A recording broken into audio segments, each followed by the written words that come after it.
Eh ben après, en fait, une scope se monte un peu entre guillemets à la manière d'une entreprise SARL, c'est-à-dire qu'il y a un apport dans le capital.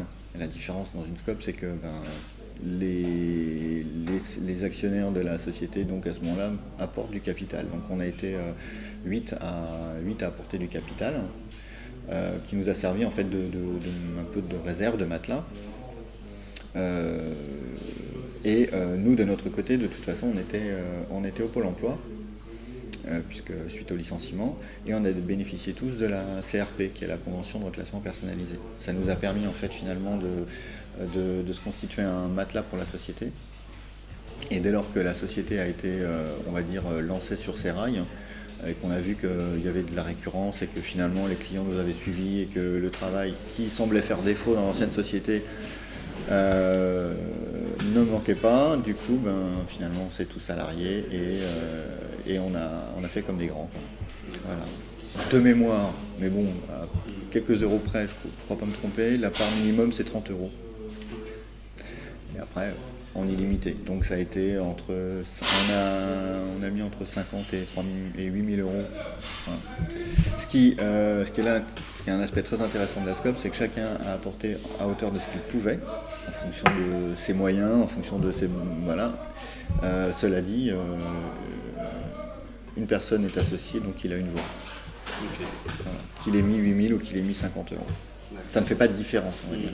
Les répartitions sont très différentes d'une SARL classique par rapport à une SARL scope, à savoir qu'il y a toujours la part de réserve, la part de travail et la part de dividende.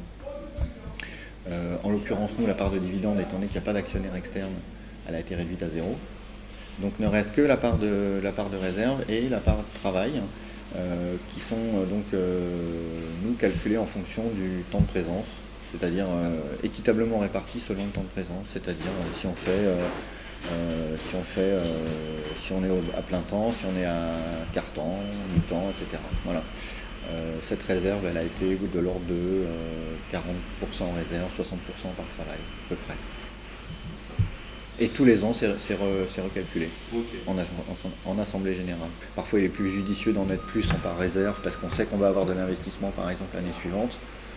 Ou alors, par exemple, on a déjà des bonnes réserves et ça ne sert à rien de trop cumuler de matelas. Donc, du coup, à ce moment-là, on privilégie un gros travail qui a été fourni par l'entreprise, qui a généré des gros bénéfices, par exemple. Et du coup, on préfère privilégier les salariés à ce moment-là. Et du coup, à ce moment-là, privilégier la part travail. L'ancienne société dans laquelle on se trouvait, on n'avait pas du tout accès à ce genre d'informations. Et donc on n'avait que ce que nous disait la direction, à savoir les temps sont durs, ça va pas. C'était rarement positif. Okay. Après, on avait l'impression de travailler beaucoup, mais c'était rarement positif. Donc on se posait des questions, mais bon, on pouvait que s'en poser, mais sans avoir de réponse. Donc ça, c'est très frustrant pour le coup.